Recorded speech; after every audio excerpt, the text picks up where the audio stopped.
عبداللہ گل صاحب، آپ مسلم امہ اور مسلم بلاک کے حوالے سے بہترین رائے رکھتے ہیں. آپ کیا سمجھتے ہیں کہ موجودہ اسرائیل اور ایران تنازع میں مسلم ممالک کا اتحاد اور اسرائیل کے خلاف خاص کر عرب ممالک یکجا ہو کر ایران کا ساتھ دے پائیں گے؟ دیکھیں، عرب ممالک کی اپنی مخاصمت ضرور ہے اور بہت سارے معاملات ان کے چلتے ہیں. وہ آپس میں فرقے کی بنیاد کے اوپر، علاقائی مخاصمت کی بنیاد پر، سیاسی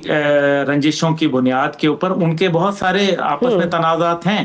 لیکن کہیں نہ کہیں عرب دنیا کو یہ احساس ہو چلا ہے کہ اگر ایران کا ہوا بھی ان کے اسرائیل کے سامنے سے ختم ہو گیا تو پھر عرب دنیا کو جو ہے کوئی نہیں بچا پائے گا. اور لگتا یہ بڑا واضح ہے کہ ابھی عرب دنیا نے جو $4 ٹریلین دیے، ایک قسم کا یہ سمجھیں کہ اپنی حکومتوں کا صدقہ انہوں نے ڈونلڈ ٹرمپ صاحب کو دیا ہے. بالکل صحیح. ایئر وائس مارشل اعجاز محمود صاحب، یہ بتائیے کہ ایران کی جانب سے آبنائے حرمز کو بند کرنے کے اعلان کے عسکری مضمرات کیا ہیں، اور کیا ایران کے پاس اسے بند رکھنے کی فوجی صلاحیت موجود ہے؟ خاص کر جبکہ اگر ہم دیکھیں امریکی بحری جہاز تقریباً ہر جگہ دنیا میں موجود ہے. دیکھیے، اگرچہ اس وقت 2 کیریئر گروپ جو ہیں وہ انڈین اوشن ریجن میں اور ایک میڈیٹرینین میں، تیسرا کیریئر گروپ امریکہ کا وہ موبلائز ہو چکا ہے اور ان کی بڑی ایکسٹینسو پریزنس ہے مڈل ایسٹ میں. اوور آل تمام عرب ممالک میں آپ یہ کہیے کہ بحرین میں ان کا ہیڈ کوارٹر ہے، اس کے علاوہ یو اے ای میں ہے، جارڈن میں، سعودیہ میں،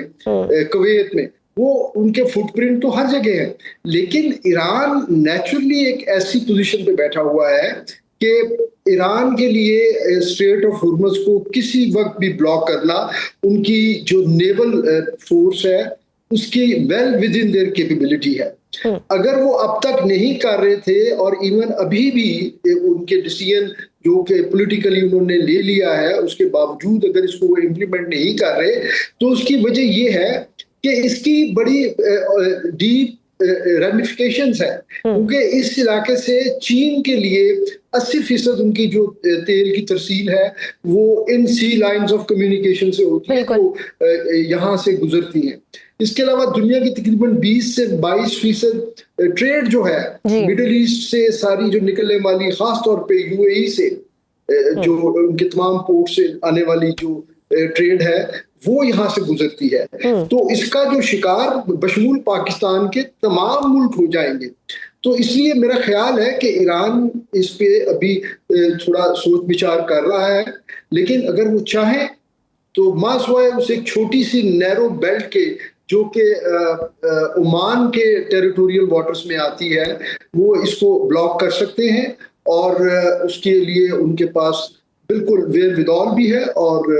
وہ اس چیز کو بڑی آسانی سے امپلیمنٹ کر سکیں گے. بالکل صحیح. عبداللہ، آپ کیا سمجھتے ہیں اس وقت پاکستان کی پوزیشن پوری صورتحال میں کیا ہونی چاہیے؟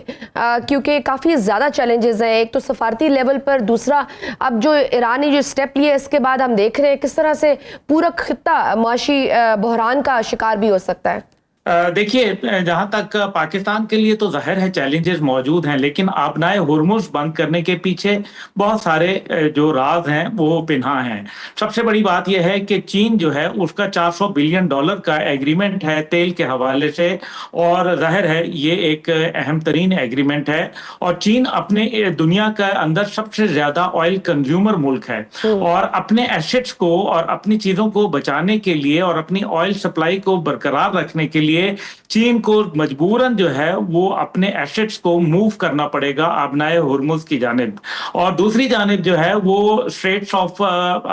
یہ باب المندب اسٹریٹس بھی موجود ہے، جو ہوتیوں نے پہلے ہی اس کے اوپر بہت مشکلات پیدا کی ہوئی ہیں، اور یمن کے ذریعے یہاں سے کوئی بھی شپ کو باہر نکالنا اتنا آسان نہیں ہے، خاص طور پہ جب اب اعلان جنگ ہو چکا ہے. ایران کی نیوی جو ہے اس کے پاس ٹھیک ہے ایئر کرافٹ کیریئر موجود نہیں ہے، لیکن اس کے پاس اٹیک بوٹس اور اس کے پاس جو ہے فریگیٹس اور اسی طریقے سے میسائل ٹارپیڈو لانچرز یہ اس کے پاس موجود ہیں، جو کہ میرے خیال میں دنیا میں کسی بھی نیوی کو